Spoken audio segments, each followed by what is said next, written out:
성경의 이런 구절들을 보면 구약이 좀 그립다 그런 때가 있어요. 왜냐하면은 사실 이 당시는 성경이 기록되던 시절이 아니라서 하나님이 답답하시니까 즉시 말씀하셔야 했어요. 그러니까 답답한 사람이 샘물을 파는 거죠.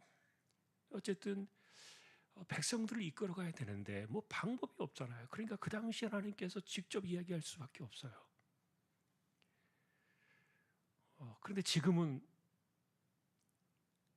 하나님이 급하실 이유가 없어요. 성경이 너무 잘 기록되어 있고. 근데 다만 우리에게 문제는 나의 상황에 해당되어지는 이 말씀은 어떤 구절일까? 사실 그게 우리의 숙제죠. 우리가 매 순간마다 풀어나가고 싶은 그런 주제가 되기도 할 거고요. 자, 분명한 것은 여리고 이 사건 우리가 성경을 읽을 때 이거 왜 적어 놓으신 겁니까? 그리고 우리에게 뭘 말씀하고 싶으신 겁니까? 사실 가나안이라는 그 세상은요, 간단하게 말하면 하나님의 방법으로 살아야 되는 세상이었어요. 그 땅은 그들이 요단강을 건너는 그 순간부터 그들은 이제 자신들의 방식과 자기의 힘으로 사는 세상이 아니라 하나님의 방식대로 살겠다고 다짐하는 그런 세상이 가나안이었거든요. 나중에 물론 실패했지만 그래서 그것을 처음부터 철저하게 인식시켜 주시고 깨우쳐 주시고 가르쳐 주신 사건이 바로 이 여리고성 아닙니까? 사실 성경에는요 딱 두 개의 성만 나와요. 하나는 오늘 우리가 만나는 여리고성이고 또 하나는 이것보다 작은 아이성이라는 조그만 성이죠. 근데 여리고는 성공의 사례를 갖고 왔고 아이성은 실패의 사례를 들고 왔어요. 딱 두 개만 보여준 거예요. 이렇게 하면 되고 이렇게 하면 안 돼. 딱 둘 중에 하는 거예요. 우리가 말하는 이 가나안 세상은요, 지금 우리가 살아가는 하나님의 나라를 상징할 수도 있는데 사실 우리가 이 땅을 살아가고 있지만 그러나 우리는 하나님의 세상을 살고 있어요. 하나님의 나라를 살고 있거든요. 근데 그 하나님의 나라를 살아가는 방식은요, 하나님의 방식대로 해야 돼요. 우리가 살아가던 삶의 방식은 이 하나님의 나라에서는 통용되지 않아요. 통하지 않아요. 바꿔야 되는 것이죠. 그래서 간단하게 말하면 우리가 늘 그렇게 이야기하잖아요. 주도권을 하나님께 드려라. 하나님이 하신다. 여러분은 이것이 내 삶에 있어서 어떻게 적용하는 것인가를 부단히 고민해야 돼요. 기도해야 돼요. 내 삶의 주도권을 그분께 맡기고 그분이 내 삶을 주도해 나가시도록 하는 것, 이것이 도대체 뭘까를 현대적으로 지금 내가 그 음성을 듣고 살아가야 되는 방식들은 뭔가에 대해서 우리는 끊임없이 노력해야 되고 그것을 사모하고 소망하면서 살아야 되는데, 어쨌든 이날에 이 여리고 성을 돌았던 이 사건들을 보면요, 신비로 가득 차 있어요. 일주일을 돌았잖아요. 그거 한 번에 끝내주시면 어땠을까? 그런 생각도 들어요. 그리고 일주일 동안, 일주일째 되는 날에는 7번 돌아야 되니까 아주 새벽같이 일어나가지고 돌아야 하루를 채우거든요. 7번 채우거든요. 뭐 이렇게 복잡하게 하나님께서 하실 필요가 뭐 있을까? 그냥 하나님 하실 거면은 그냥 한 방에 밀어버리시지. 이렇게 사람들에게 어떤 과정을 거치게 하시고 순종을 하게 하시고 또 그런 것들을 보게 하셨을까? 사실 여러분, 이런 것들은요, 우리가 몸으로 체득되어지고 체감하게 하는 그런 것들을 삶 속에서 강조되어진 부분이라고 생각해요. 그러니까 하나님과 함께 살아가고 하나님의 주도권 속에 인도함을 받는 이런 것들은 내 삶에서 내가 체감되어지는 부분이라는 거예요. 이게 영적인 사건으로 나와 전혀 무관하게 내가 오늘 자고 일어나 보니까 일어나 버리는 이런 사건들이 아니라 실제 내가 살아가는 삶의 시간 속에서, 내가 살아가는 삶의 공간 속에서 내가 그것을 느끼고 또 듣고 바라볼 수 있는 내 온몸을 통해서 체감하고 느끼게 할 수 있는 이것이 바로 하나님의 주도권을 가지시고 이끌어 가시는 순종하는 자의 삶에 나타나는 그런 특징들인데, 그래서 일주일을 돌게 하신 이유들이요, 겪어보라는 거예요. 겪어라. 이제 사실 이스라엘 백성들이 매일같이 성을 돌 때 입을 다물라 그랬어요. 자, 여러분, 언제나 우리에게 성경은요, 침묵이라는 이 사건은 굉장히 많은 교훈을 줘요. 우리가 수요일 날 지금 최근에 욥기서를 보고 있습니다만, 친구들의 일주일의 그 침묵은 욥에게 엄청난 위로를 가져왔다 말씀을 드렸잖아요. 침묵은요, 정말 귀해요. 그래서 말이 많아서 우리가 실패를 하고, 말이 많아서 실수를 하고, 말이 많아서 죄를 짓지, 말이 없어서 죄 짓는 것은 아니에요. 말이 없어서 우리가 더 나쁜 것은 하나도 없는 것 같아요. 그러니까 오히려 사실은 이렇게 입을 잠그고 사는 것도 좋아요.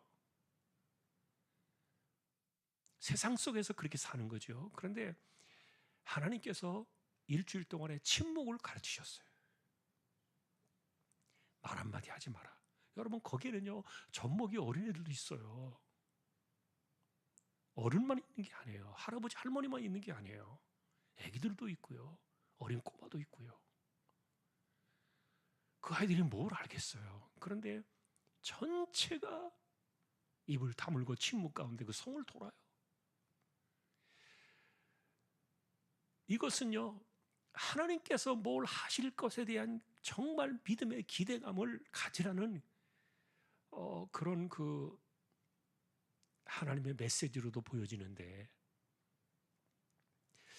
예를 들면 여러분, 엘리야가 광야로 도망갔을 때 하나님의 음성을 들었던 것은 그 거대한 어떤 지진이나 불이나 어떤 바람 같은 소리가 아니었어요. 다 지나고 난 뒤에 고요함 가운데 세미한 음성으로 들려왔어요. 그런 거 생각해 보면 확실히 하나님은 혼란 가운데 만나시는 분이 아닌 것 같아요. 어떤 사람들이 뭐 성령의 충만에 취했다 그래가지고 막 무슨 뭐 짐승 흉내를 내고 뭐 무슨 뭐 새소리를 내고 막 정신없이 이렇게 막 떠드는 그런 가운데 뭐 성령의 충만함을 체험했다고 말하는 사람들이 있는데, 사실은 그런 것 같지 않아요. 고린도서에서도 사도 바울이 쓴 것을 보면은 성령께서 역사하실 때는 딱 질서 있게 하시거든요. 혼란은 하나님의 방식이 아니에요. 예를 들면 여러분, 또 6월절 그 첫 밤이 있었잖아요. 첫 밤, 애굽을 빠져나오던 그날 밤에 사실은 그 빠져나오기 바로 직전에 무슨 일이 있었습니까? 어린 양의 피를 발라서 문설주에 바르고 피냄새가 집안으로 새어 들어올 그때, 집안 식구들은 집안에 이렇게 모여 있는데 아무 소리 하나 내지 않았다고 그랬어요. 심지어는 고센 땅에는 개들조차 혀를 묶었다 그랬잖아요. 그런데 이런 것들은 굉장히 신비한 일 아닙니까? 왜냐하면 그것이 시작되어지자마자 이 죽음의 천사가 애굽을 돌아갈 때 여기저기서 울음소리가 터져나오기 시작합니다. 고센 땅만 빼놓고 애굽 전역에 살아남은 집은 없었으니까 그 통곡의 소리가 울려 퍼질 때 고센 땅에서는 하나님께서 혀까지도 딱 묶어버리신 거예요. 왜요? 들으라는 것이죠. 들어라. 저들이 울부짖는 저 울음의 죽음의 소리를 들어라. 그것은 뭡니까? 그들이 살아남음에 대한 대조 아닙니까? 6월절은 그렇게 그 밤에 그들이 살아났잖아요. 피냄새를 맡으면서 문설주 사이로 흘러들어오는 그 냄새를 맡으면서 그들은 생명의 기쁨을 누린 거죠. 이게 사람의 힘으로 되는 게 아니거든요. 그런데 어쨌든 하나님께서는 하나님의 역사하심을 이렇게 행하실 때의 그 특징들을 보니까 사람으로 하여금 그것을 보게 하셨던 것 같아요. 경험하라는 것이죠. 체득하라. 그러니까 일주일 동안 이 여리고성을 도는데 소리가 난 것은요, 제사장 7명의 양각 나팔 소리밖에 없었어요. 그럼 나팔 소리 있었을까요? 있었어요. 매일같이 성을 돌 때마다 제사장은 나팔을 불었어요. 그런데 사실 이 나팔을 부는 것도요, 굉장히 아이러니해요. 자, 우리는 이것이 전쟁터라는 사실을 알고 있고, 그리고 이스라엘 백성들이 사실은 숨어서 돌아야 되는데 버젓이 먼지바람을 일으키면서 200만 명이나 되는 그 많은 사람들이 젖먹이 어린아이부터 백발의 노년에 이르도록 침묵 가운데 그 성을 돌았거든요. 그러면 조용히 돌아야지. 사람들은 입 다물게 해놓고요, 그들이 듣게 하신 소리는 뭡니까? 나팔 소리만 듣게 하셨어요. 그 나팔 소리는 뭡니까? 출애굽기와 민수기를 보니까 그 나팔 소리는요, 하나님의 임재와 구원을 상징하는 소리였어요. 또 요엘서 2장을 보니까 나팔 소리는 심판할 때 하나님께서 심판의 주로 오시는 그 소리가 나팔 소리였어요. 그러니까 이 나팔 소리는 동시에 이스라엘에게는 구원이고 하나님의 임재와 구원을 가리키고 여리고 성은 심판을 동시에 선포하는 이런 기능을 갖고 있는 거예요. 그러니까 일주일 동안 이 사람들은요, 나팔 소리만 들으면서 성을 돌았던 거예요. 하나님의 구원하심을 기다렸던 거죠. 그리고 7째 되는 날 7번 돌기 위해서 새벽같이 나가서 이것을 돌기 시작했고요. 그리고 다 돌았을 때 제사장이 그날의 나팔을 크게 길게 이렇게 부니까 백성들이 와 함성을 지를 때 여리고 성이 무너져 내렸는데, 자, 우리가 예전에 그런 얘기 했죠. 성이요, 이렇게 무너진 게 아니에요. 바깥으로 무너진 게 아니에요. 일반적으로 성은요, 이렇게 둥그렇게 예를 들어 성을 만든다면은 성이 안으로 무너지지 않게 약간 안쪽으로 이렇게 기울게 돼 있어요. 제가 건축의 전문가는 아닙니다만 대부분의 모든 그 건물들은요, 서로 이렇게 의지하면서 지탱하도록 이렇게 만들어져 있기 때문에 건물이 안으로 무너지는 경우는 거의 없어요. 지진 나지 않는다면. 근데 이 여리고성은 역사적인 그 흔적에 의하면 안으로 무너집니다. 그래서 우리가 그런 얘기 했잖아요. 하나님 밀어버리신 거예요. 보이지 않는 거대한 손으로 여리고성을 딱 감싸안고 한 번에 무너뜨린 거예요. 밀어버리신 거죠. 아무도 살아남지 못했습니다. 오직 약속의 사람 라합만 살아남고 다 죽었죠. 자, 그래서 이런 사건들은 우리에게 사실은 여러 가지 교훈들을 남겨주고, 여리고 성의 이야기를 들을 때마다 여러분들이 어떤 생각이 드시는지 모르겠는데, 이런 일들을 우리가 만약 이 땅에서 보기를 원한다면 우리가 하나님 나라의 방식을 우리는 배워야 돼요. 가나안 땅에 그들은 새로운 방식을 순종해야 되었던 것처럼 우리 역시 하나님의 나라를 살아가는 백성들의 삶을 배워야 되는 거예요. 우리가 흔히들 하는 이야기가 있어요. 기도는 실컷 해놓고 나가면서 우리는 그 염려를 다 끌어안고 간다. 뭐 이렇게 우리가 보통 농담처럼 그렇게 이야기를 하기도 해요. 실컷 하나님께 기도해놓고 믿습니다. 그래놓고 막상 베드로가 얼굴을 딱 드미니까 밤새워 기도하던 그 교회가 인정하지 않았잖아요. 그런 현상들이 사실 우리에게 있어요. 기도는 기도고 또 현실의 응답은 또 다르다고 이렇게 보는 거죠. 같이 가야 돼요. 어쨌든 중요한 것은 우리가 여리고성의 이런 방식들을 보면서요, 여러분들의 마음속에 이겨나가야 될 이런 부분들이 있다면 뭐 그것이 무엇이든지 간에 우리는 하나님의 방식을 배워야 돼요. 하나님의 방식은 뭡니까? 잠잠히 참아 기다리고 믿음으로 기도하고 인내하면서 말씀 속에서 역사하시는 하나님의 음성을 우리가 듣는 거예요. 자, 여러분, 성경은요, 지금 우리에게 처음에 제가 그런 말씀을 드렸어요. 차라리 구약이 좀 그립다. 왜냐하면 하나님께서 마음이 급하시니까 그러니까 막 급하신 분이 어쨌든 말하셔야 되잖아요. 그래서 즉각 이야기를 하니까 그 말씀 듣고 순종하면 됐는데, 그런데 사실은 그것도 안 해먹는 거죠. 시간이 지나니까 하나님의 음성을 말씀하시고, 그런데도 안 듣는 게 그것이 인간이겠지만, 그러나 어쨌든 오늘날 우리가 좀 듣고 싶잖아요. 그리고 막 순종하고 싶잖아요. 그리고 우리도 뭔가 막 해내고 싶잖아요. 뭔가 넘어가고 싶잖아요. 그런 마음이 있기 때문에 만일 우리가 사는 세상이 지금 여리고 같은 세상이라면은 하나님 말씀하시면 정말 좋겠는데, 야, 너 7번 돌아. 매일같이 7번을 일주일을 돌아. 그래서 그렇게 구체적으로 우리에게 딱딱 이렇게 집어서 말씀해 주신다면 얼마나 좋을까 하는 그런 생각이 있는 거예요. 그거는 뭐 저만 생각하는 아쉬움인지 모르겠는데, 성경을 읽을 때 그런 마음이 들어요. 근데 우리가 정말 그런 것들을 바라기를 원한다면요, 방식을 배워야 돼요. 어쨌든 말씀이 우선돼야 되고, 그리고 성령은 우리 안에서 지금은 기록된 말씀으로 역사하시기 때문에 성경이 오늘날 강하게 우리 속에서 역사하는 거예요. 깨달음을 주시는 거예요. 감동을 주시는 거예요.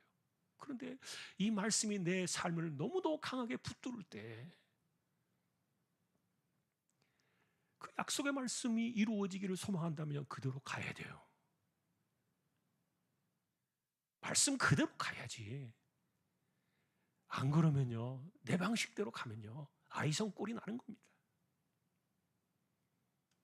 하나님 원하시는 방식, 말씀하시는 방식.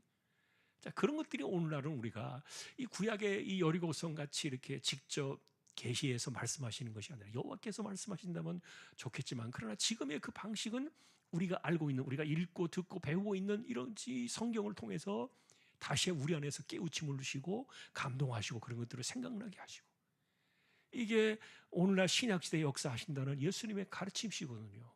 요한복음 14장, 15장, 16장의 내용이 그런 것들이 담겨 있어요. 성령이 우리 안에서 하나님이 주시는 말씀을 생각나게 하신다는 거죠. 깨닫게 하시고. 그래서 우리에게 조금 더 삶 속에 내가 어떤 간절한 소망이 있고 기도를 드릴 때 그 말씀이 우리 안에서 이루어지기를 원하시는 하나님의 음성이 이렇게 팍 치고 들어올 때 그대로 가야 돼요. 자, 오늘도 우리는 그래서 여호와께서 말씀하시는 것이 뭘까?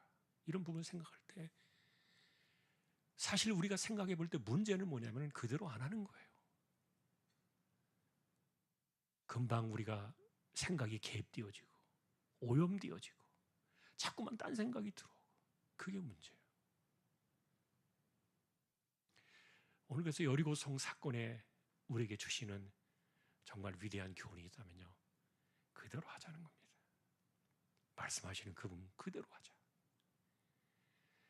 조용하라 그러면 조용하고요, 입 다물라 말하지 말라 그러면 말하지 않고요. 그러니까 공동체가 다 이렇게 합치니까 여기저기서 뭐 떠드는 사람도 없고 불평하는 사람도 없고, 이게 뭐 무슨 애들 장난이야, 지금 전쟁터에 나와가지고 죽느냐 사느냐 문제인데 이런 방식으로 도대체 어떻게 이 성을 공략하겠다는 거야. 무기도 하나 들지 않고. 그런 사람들이 자꾸 끼어 있어가지고 이러쿵저러쿵 말을 하고 막 분탕질을 하고 사람들을 막 흔들어 대고 막 이상한 소리를 하면은요, 되겠냐고요.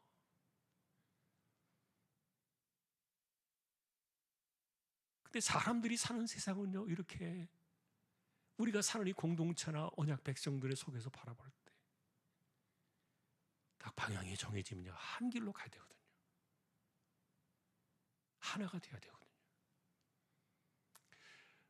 그런데 그것이 우리에게는 사실 약해요. 나 자신도 내가 그대로 해야 되는데 그것이 잘 안 되고, 또 문제는 함께 해야 될 그 사람들이 그대로 안 하는 거예요. 금방 말한 대로 여러 가지 자꾸만 딴소리를 하고 딴지를 걸고 발을 걸고 붙잡아 당기고 수근수근 거리고 쏙닥거리고, 예를 들어서 그렇게 자꾸 귓속말 하고, 예를 들어 그러면은 여리고성 작전은요, 성공할 수 없는 거죠.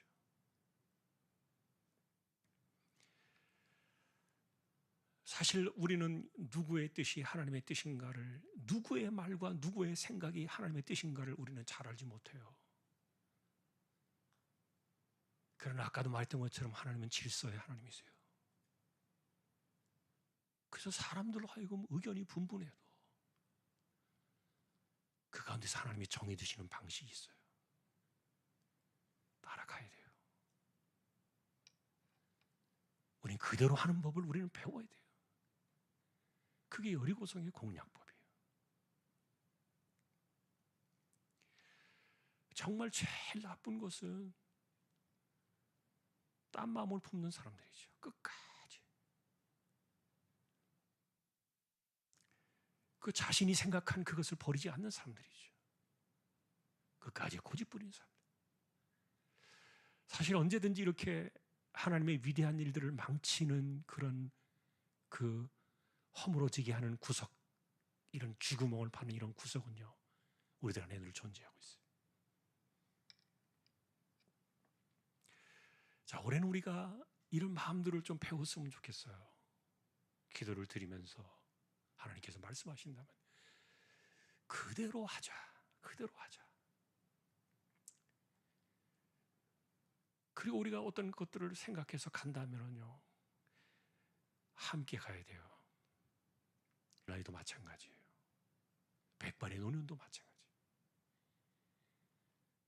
숱한 경험이 있고, 그리고 수많은 이런 전략과 이런 것에 대해서 나름대로 전문적인 식견을 가진 사람들도 있겠죠.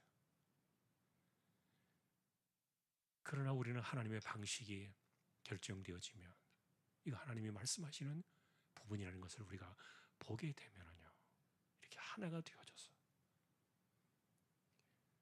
그것을 헤쳐나가는 것, 이것이 여리고 공략법이라는 것, 우리가 한 번 더 오늘 기억하면서 25년도 이 한 해를 살아갈 때 주여 나로 하여금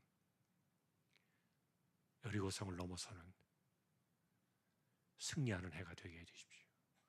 그렇게 되고자 소망을 갖고요, 그대로 하겠습니다.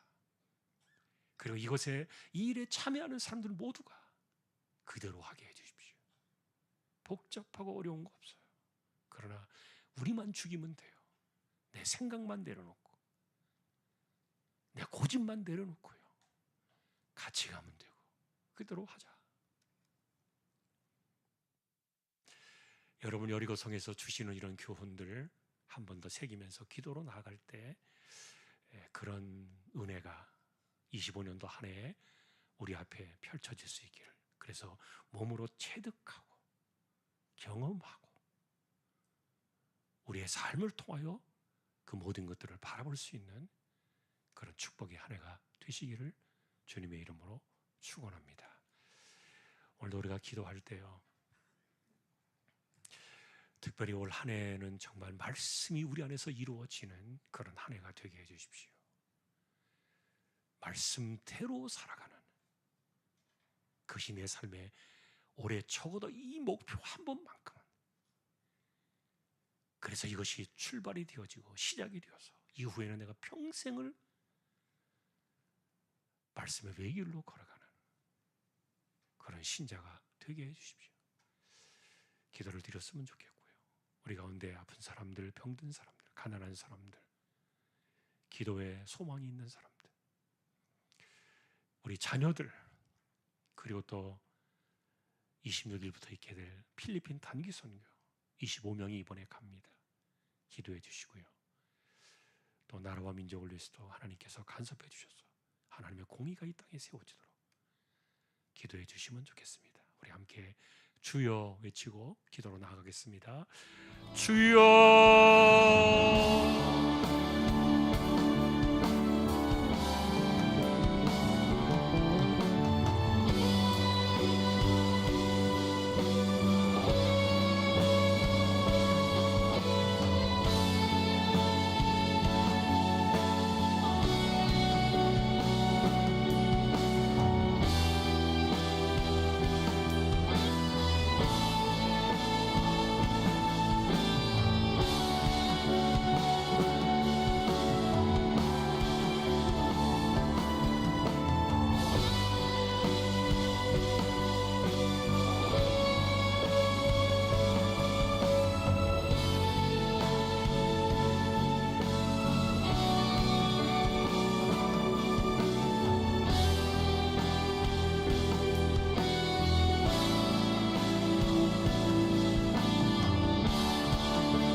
한 해를 주셔서 감사합니다. 말씀이 삶이 되는 한 해가 되게 하여 주옵소서. 말씀을 삶으로 경험하는 한 해가 되기를 원하고, 또한 여리고 성을 허무시는 하나님의 일하심을 체득하는 올 한 해가 되게 하여 주옵소서. 말씀으로 우리에게 다가오실 때 그대로 하는 영적인 삶을 주시고, 또 우리 모두가 인간의 것을 내려놓고 하나님의 방식에 마음을 합하여 한 마음으로 말씀의 길을 따라가는 올 한 해 우리 주왕의 공동체가 모두 되게 하여 주옵소서. 병든 자와 가난한 자들과 우리 자녀들과 또한 이 땅에 하나님의 자비를 내려주시기를 간절히 소망하오며, 우리의 영원한 생명의 구주가 되시는 우리 주님 예수 그리스도의 은혜와 하나님 아버지의 사랑과 성령님의 감화 감동 위로 인도 교통 충만하시며, 말씀이 우리의 삶에 하나님의 일하심을 보게 하고 여리고 성 같은 거대한 역사들을 넘어서는 승리하는 한 해가 되기를 원하는 우리 모든 심령들, 주왕의 가족들 위해 이제로부터 영원까지 함께 있을지어다. 아멘.